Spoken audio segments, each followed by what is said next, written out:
To the next session, it's differentiate your business through payments innovation.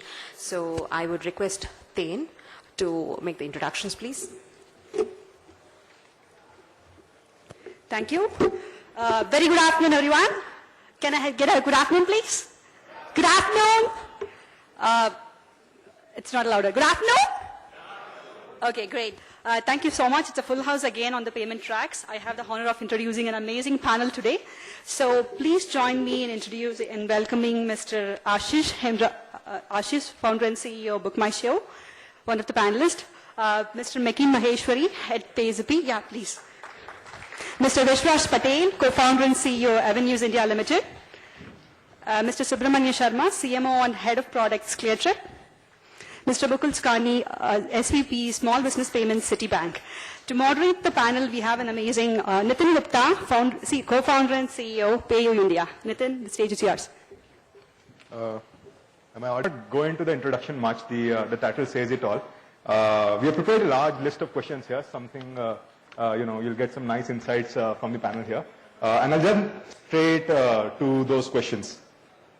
The first question is on payment innovation itself. We have three merchants here, BookMyShow, Flipkart, Cleartrip. Each of them are leader in the checkout experience.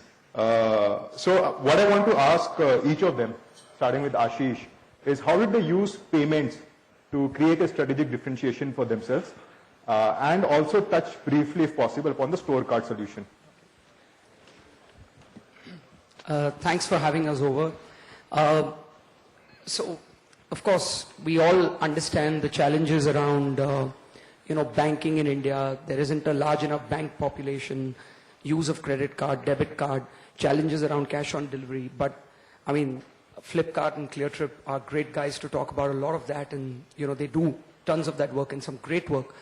I wanted to talk to you about something really bizarre. We're trying to solve a payments problem. So BookMyShow runs ticketing for a lot of cinemas and live events. And one of the challenges that we've found at live events and sporting concerts, sporting events and concerts was that there was a huge payments issue. Promoters were putting this show together, but they weren't making enough money on food and beverage. They would usually rent out food and beverage stalls. So BookMyShow was racking their heads. We've done NFC, we've done electronic payments through credit card, debit cards. The networks go down when you have 20,000 fans at a very highly concentrated area. So we came up with an innovation of polystyrene tokens. So it sounds really funny, but the way it works is that we have these weight and measure polystyrene tokens, the same things that your SIM cards are made out of. And when you go there, we collect the cash from you and we give you tokens. So if there's a bottle of water, if you as a promoter want to charge 25 bucks, all your payments are in bundles of 25. So we issue 5 polystyrene tokens to you. So it's 50 bucks each. So Coke is 1 token, water half a token, burger 2 tokens, and all your payments are in tokens. So once you've collected these tokens, you just go to each stall that you want and you have water half token, Coke 1 token. Then what we do is that we give these boxes of bins which are sealed, and the guy puts these tokens in those boxes. We have a drain pipe when we are doing a sweep, and we just open that drain pipe, all the pure water pilfers out, and then we weigh these tokens on these specialized weighing scales based on the weight, down to a measurement of less than 1% variance. We know exactly how many tokens there are. So in 30 seconds, we close the thing. And just to give you an example, we had an event in Pune last weekend where in the previous year, we had done 25 lakhs worth of business for food and beverage. This year, after using tokens, we've taken it to 1 crore. So it was a 4x lift. And it's just another way of solving a problem of, consumers. And it's a different way of looking at tokens, at payments. Wow, that's amazing. Wow, can't believe this. The word coin was coined because people used coins, and literally now we are using coins, back to the coinage. Very, very wonderful. This deserves a great applause. Subha, do you want to talk about some of the things that you did differently in payments? Yeah, specifically I'll talk about 2 things. One on the consumer side, in terms of more visible. So we launched stored cards or Expressway around 1.5 years to 2 years back. And not many people would know we actually did that on mobile and then kind of migrated to the desktop, right? So, and the consumer pain point was kind of typing your card number, and that's why that was the reason why we kind of had Expressway as the feature, right? And right now, in terms of transactions, so it contributes to 15% of all transactions. And in terms of specifically card payments, it's almost 20 to 22% in terms of stored card transactions we have, right? So in that sense, it's kind of grown over the last 1.5 years. And specifically in terms of, hard to measure some of the conversion rates because also there is a change in consumer behavior. But if you talk about specifically retention of an average customer versus expressway customer, so we've seen that we can retain him 2 times better than an average customer, right? And you leave out your top 5% customers out of this bucket as well. Otherwise, it's 3x. So the average retention, and hopefully because of that, there's a higher share of wallet that we're getting out of this guy, right? So that's kind of some innovation that we kind of started off, and hopefully it's kind of working well, and there's a lot of education that kind of... So guys, just to mention here one thing, ClearTrip was actually the first company to launch a store card solution in India. And it's very impressive to see that 15% of the transactions are happening via store card. So how does it differ between mobile and desktop? Do you see more adoption on mobile for this store card? It's, as a percentage of card payments, 20% is on desktop, 30% is on mobile. So obviously there's a better uptake in terms of on the mobile itself, right? Because of the challenges in terms of how it is. The other innovation, which meaning it's not as fancy as cards, but it's in the area of refunds. I think specifically in a vertical like ours, where transaction sizes are 10,000 rupees, 12,000 rupees, I think it's like people complain, aap paisa to like 2 seconds mein le jate hain, but refund will take like X number of days, right? So why is that? So I think a lot of small innovations in terms of refund APIs, automation, back office automation in terms of talking to travel suppliers, expectation management. So there's a lot of almost 70-75% of our transaction is instant refunds back to the PG, right? And we've seen that over the last 1.5 years, the number of calls to the call center has actually refund related issues have actually reduced by half. So it's a 50% reduction in calls to the call center. So I mean, the forward path is important, but refunds is a huge factor in terms of retention, right? So I think these are probably a couple of areas where we've seen reasonable success. Very impressive, very impressive. So Mekin, you know, everybody knows that cash on delivery happened because of Flipkart. So we don't want you to talk about cash on delivery in this question. Sure. We'll talk about it more later. Yeah. But what other payments innovation that you did has helped your business strategically? So I think, am I audible? Yeah, so I think Subha alluded to it towards the end of his answer, that around payments, right, that most of the things, you have to do tons of small things to improve the payment experience. And I'm talking largely about the online payment experience for the customer. To start with, you have large problems with success rates in terms of what percentage of transactions that get attempted succeed, right? And taking that success rate higher and higher and higher is not, so there is no one magic bullet. We, over the last 2.5 years, 3 years, would have probably done 30 to 35 different things, which would have led to minor improvements in success rates. And overall, now we've seen ourselves get to much higher levels of success rate. Refunds is a similar story. Just getting a better and deeper understanding of where the money is has been a challenge. So with refunds coming 7 days later, that's one challenge. But not knowing where the money is, the customer gets his message, but the money has not come to the merchant.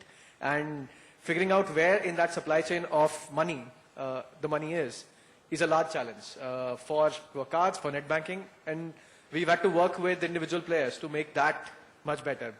In the process, hopefully improving the ecosystem.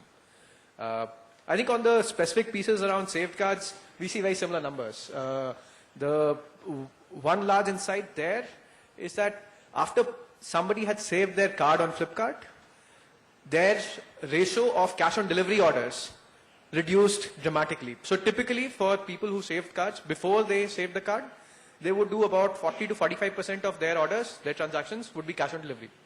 And that's news for all of us, and it's news for us as well, that guys, just because someone has a card and uses a card does not mean they will do it for all their transactions. But once they had saved their card, their propensity to use it became much higher, and cash on delivery went from 40 odd to almost 0 for a vast majority of these guys. So basically, if you could make the card payment online easier, you could compete with cash on delivery, because for cash on delivery, the online payments is Snap, right? We ask the customer to enter a CAPTCHA, but that's about it. Yeah. You're done. So pushing that thought further, making around store card, the people who would opt in for store card will be people who shop more regularly on Flipkart, right? So there's the cohort which chooses the store card is your more loyal customer. But was there a change in behavior in that cohort once they stored the card data? One is of course reflected by the fact they shifted from cash on delivery to prepaid. But even otherwise, were there any other indicators? So the frequency of their purchasing became higher, or the time between their successive purchases decreased by about close to 30%. Right? So they came back faster to us. Super, super. That's fantastic. Now let's move on to the second question. I think this question is something we all know, cash on delivery. So cash on delivery, I have three specific questions here. The first question is actually to Book My Show and ClearTrip, to Subha and Ashish. One of the reasons COD was introduced was that there are customers who want to pay in cash, and therefore COD works. Both of these folks have digital products, and the payment needs to be done immediately. So by not having cash on delivery, do you feel that you have lost out on a large customer base? May I? So from our perspective, it's ironic we recently won the Startup of the Year, but we've taken our knocks. We've been around for 15 years. We're probably the oldest startup. I'm going grey, but we're still the oldest startup. But we can get away with serving very cheap coffee in office. But having said that, in 1999, I think we were one of the first few to do cash on delivery. And that time, of course, the ecosystem didn't exist. Our challenge really is not around cash on delivery and payments as such, but it was about reaching tier 2, tier 3 towns. And really our fear was that we're not reaching out to enough people in smaller places because they don't have credit cards or debit cards. At least that's what our universe was. But we were pleasantly surprised because Book My Show's mobile application is probably one of the most widely used. And 30% of Book My Show's overall transactions actually come from our native apps today, which is a very, very substantial number.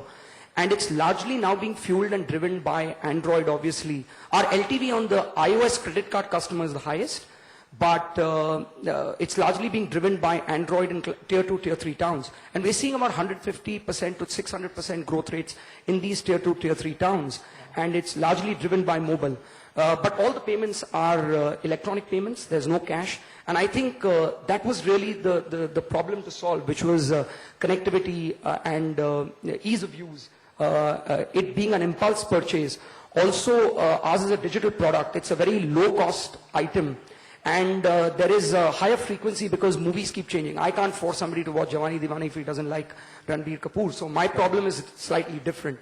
And sometimes investors keep asking, how can you increase wallet size? You'll have to produce more babies because if our transaction size are 3 tickets per transaction, only 3 guys will go and watch a movie. I can't force him to buy another ticket.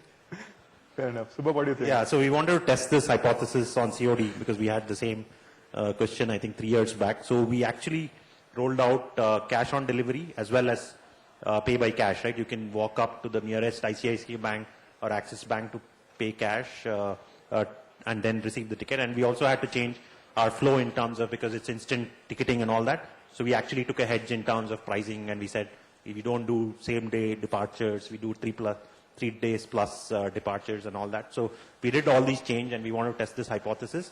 And the uptake was like very, very minimal, right? So we did that for 3 months. It was there.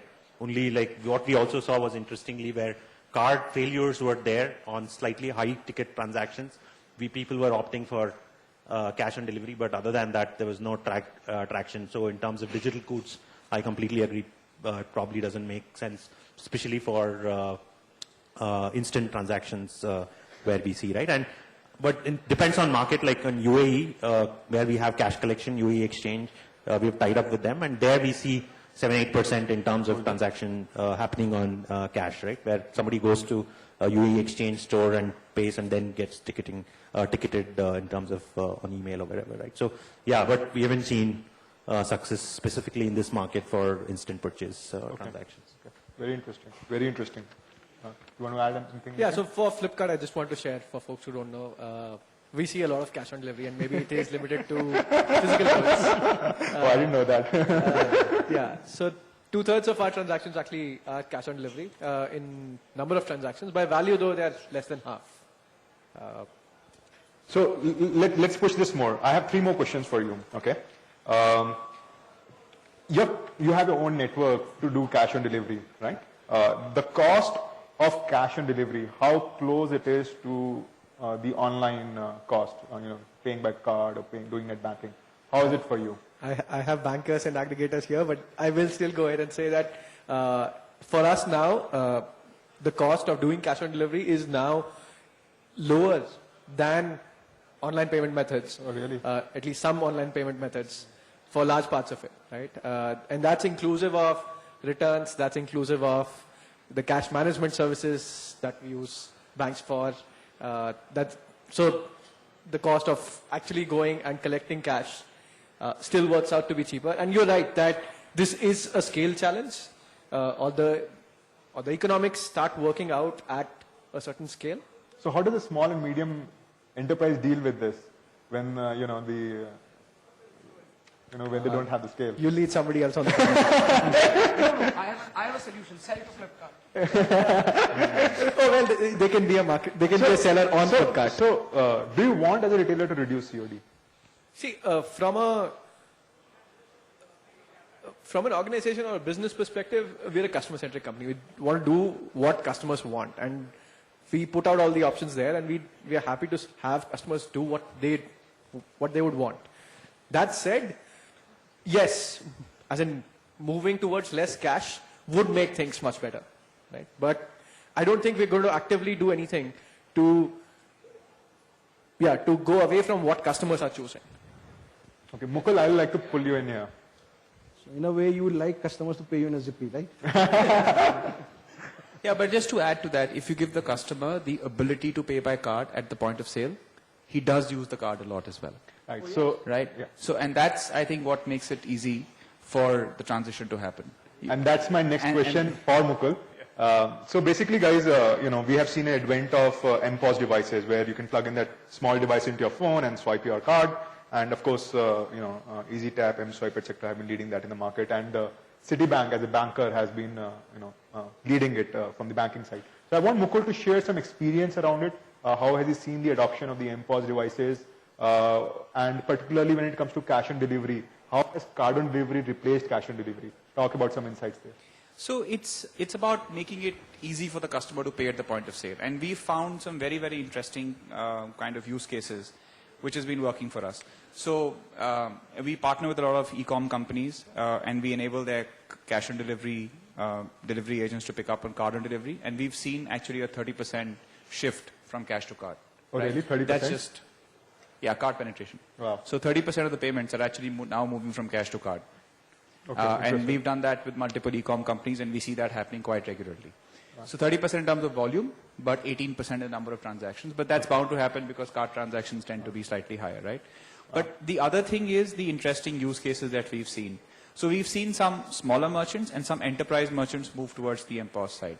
And the MPOS is really driving a lot of value where you can integrate the entire sales process with the payment process.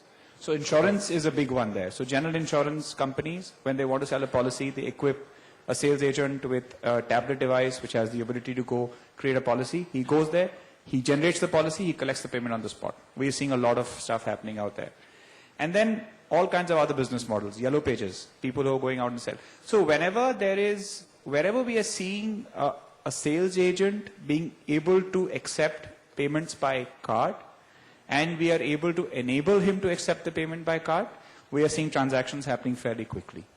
Okay, amazing. And places where we didn't think that card could be used, right? So my favorite one is a stem cell bank in Chennai which uses MPOS to collect payments. Are you seeing that kind of adoption? Is this very, very small merchant getting a MPOS device? Are you seeing that happen? So small merchants do get MPOS devices, right? A small merchant can get even a non-MPOS device to accept the card. That's not the problem. Okay. But I think what this is solving for is people who didn't really accept the card or didn't see the need to accept the card. They are kind of now changing their models to say, you know what, I can get better transaction size in the card and it's much more convenient for my customer. Okay, cool. Now, what you are doing offline, CC Avenue has been doing that online for so many years, enabling merchants to accept more and more transactions. Vishwas, in your opinion, what is the biggest bottleneck challenge in enabling a small merchant to accept payments? So I think the biggest problem is not about KYC or anything else. The biggest problem is the mindset. These small brick and mortar retailers or all those who are there are not convinced of the online model. Because look, there are paying customers. Even a villager in Tamil Nadu can go and open a zero balance Tamil Nadu bank account and get a debit card and a net banking in a jiffy without putting any balance in this. Right. So that is not an option. There are already 300, 400 million who have access to net banking, credit card, debit card. That's not a problem. These merchants are not coming online. I think it's this 20,000 merchants, and every merchant will have some sort of KYC, because all payment aggregators like us or others are not basing of acceptance of merchant on their credit history or something. They're just asking for a simple KYC. He will have his driving license. He will have his basic, because that's what he will be using it for, getting a lot of other services that he wants. So getting KYC or not, that's not a problem. It's a mental model that is the biggest problem. Issue. Okay. They're not convinced of going online. And is that trend changing because of advent of, say, MPOS kind of things? No, I don't see still it changing right Okay. now. Still, it's lots of kids, startups trying and trying to work out that old economy, that pedi ka pedi wala, that every area has 3 or 4 Maharathis who are there, but they are not going online and selling. Correct. That's the problem. Like you've seen, like in travel, everybody is there online, so travel is happening. Buses, trains, everything you name it.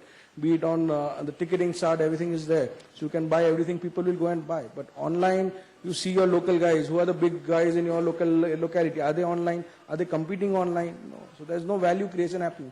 That's the biggest problem. Just to add to Vishwas's point, which may add a little bit more weight, we went live with a cricket match in Nagpur, one day international, day before, 3 days ago. And in 4.5 hours, we ended up selling 24,600 tickets. Wow. From a 300 rupee price point to a 10,000 rupee price point, all digital, payments. The challenge now for us was there weren't enough tickets at the box office, and we had 10,000 guys who had slept overnight to buy the tickets in the morning. We had 2,000 tickets left. So there was a riot. So I have images. So we had a different problem now. But the issue is that if you do push customers, and especially in our case, and I do respect Mekin's challenges, but in our case, we do find, you'll say Nagpur, cricket, very low base customer may not have a credit card, may not have a debit card, but he finds a way to do it. And I think it's important for all of us to kind of fight that battle and grow that market. IRCTC's model itself, 1,800 cities and towns people are buying there. Correct. 1,800 cities and towns. Correct. If people can buy train tickets online, then why can't other things? Yeah? That brings me to the next point. As CC Avenue Vishwas, you have been at the forefront of having the maximum number of payment options, adding more and more number of payment options. How are you seeing the adoption of new payment options, the new wallets, payment instruments like RuPay or the schemes like IMPS? In your opinion, what kind of adoption are these things seeing? Okay, so our job is enablement, because we think that merchants would not like to give any reason for their customers not to pay them. So it's like, I'm a Gujarati, so it's like a Gujarati thali. Put everything on the table, give it to them, let the customer choose. So be it RuPay or IMPS, we just enable it, let the customer choose. Having said that, like when it comes to NPCI, and I think it's the most innovative payments company in the world as of moment. I can't agree Because they're more. not only building the core, they're building scale and packing it up with a lot end mile innovation that is there. So be it IMPS. But the problem again there lies is, one, on the issuance side, and two, on the adoption by the customers. So issuance size, people say these many MMIDs have been issued for IMPS, but if they say I have 6 bank accounts, I have 6 MMIDs, but I'm not aware. Okay, they just send a letter in somewhere, this is your this, and what is my password? I don't know. Okay, similar thing goes for RuPay. Now RuPay is owned by the 14 biggest banks here. If SBI alone moves from its Maestro debit card, that is around 9 crore cards that they have, to the RuPay platform, and this is their own owned card. It is a local card, their own rules and bylaws, which is not put out of some purchase office in New York and US, but it's here made out in somewhere which is owned by them. If they just move on to that platform, so if they start issuing it, transactions will start happening. So that's our take. On IMPS, I have a statistic. Recently, NPCI shared that they crossed 1 million transactions in a month. This thing. And they are seeing multi-factor year-on-year growth on IMPS. Actually, on IMPS, we've seen some interesting stuff happening. I think the challenge around IMPS is a little bit, it's slightly clunky to use, right? You use your MMID, you use a mobile, and so on and so on, and we all know the challenges. But if you make it a little easy, and we've recently taken actually IMPS online to make NEFT transfers, and we used to have very, very small transactions on IMPS till about June.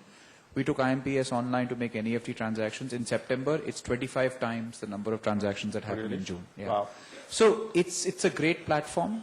Like Vishwas said, I think it just needs to be made easier to use. And the primary use case is P2P or B2B in your case? It's both actually. Okay, cool. Yeah, Super. it's both. Super.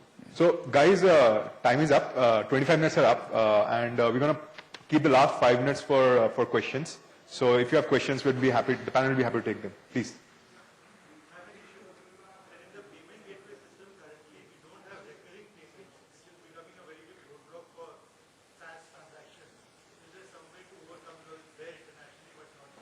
Yeah. So Vishwas, you want to take it?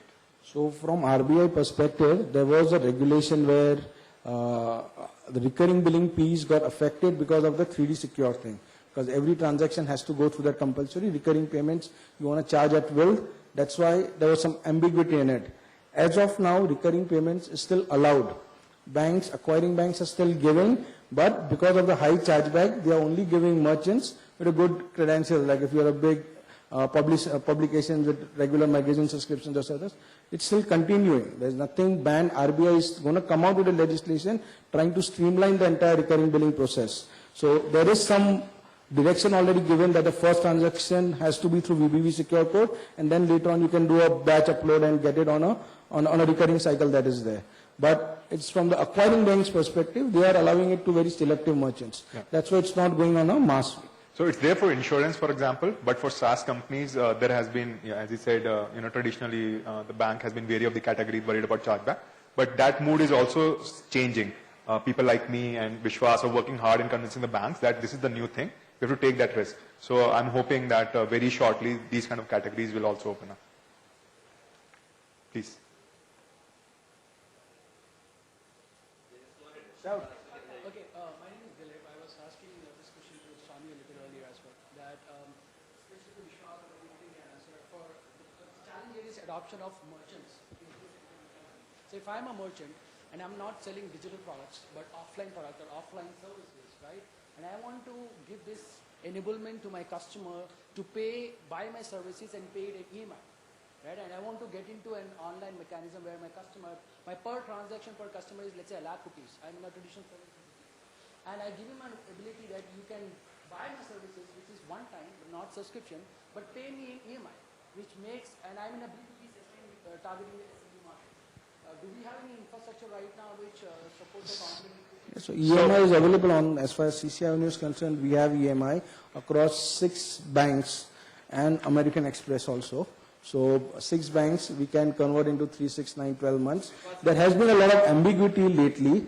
2 months back RBI had, because of the zero interest and the way merchants were displaying it. So RBI has very clearly said in the sense that the interest burden has to be charged to the customer that comes in. Now that's why there was a little quandary over the last 1 month, but now it has been very clear and now it's easily available to all the merchants that are available. So push the question further.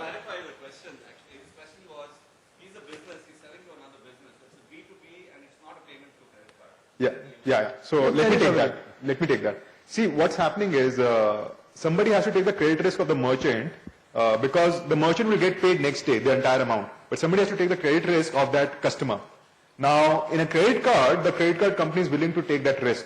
And that is why the credit card issuer, a Citi or an HDFC or an ICICI, happily provides that EMI. Now, if you go to other payment instruments, net banking or a debit card or any other thing, such a product doesn't exist because there is no underwriter of that risk. Now, globally, there are products like Bill Me Later, Wonga, where third parties are underwriting this risk. Such a product is not yet available in India. Merchants are doing big-ticket transactions offline, but they are a big market of customers who are willing to buy. But they're not only just buying because I completely buy your point. All I'm saying is somebody has to underwrite the credit risk of the customer. There is no model available today. There is no company who is doing that apart from the credit card issuing companies. Yeah, it's available. So as I said, as a merchant, anyway, we are not taking the risk. And if the customer has a credit card, because if it's a lakh rupee transaction, the transaction will only go through if he has a lakh rupees credit that is there. It's only the payment terms that is there. So more or less, almost I think you'll find all the merchants here having EMI facility. So I don't think that's a challenge here. You have specific challenge that we can talk offline. I think Great. I think we're out of time now. Thanks a lot for all the questions. I'm sure there are a lot more, but we have 2 more panels. Wanted to personally thank all the panelists, starting with Mukul, Vishwas, Subha, Mekin, Ashish, and of course Nitin. Many of them have come from out of town for this. They are going to be around, so you can ask some other questions later, but we're going to move to the next panel. Thank you very much. Thank you. Thank you so much, everyone. We would love to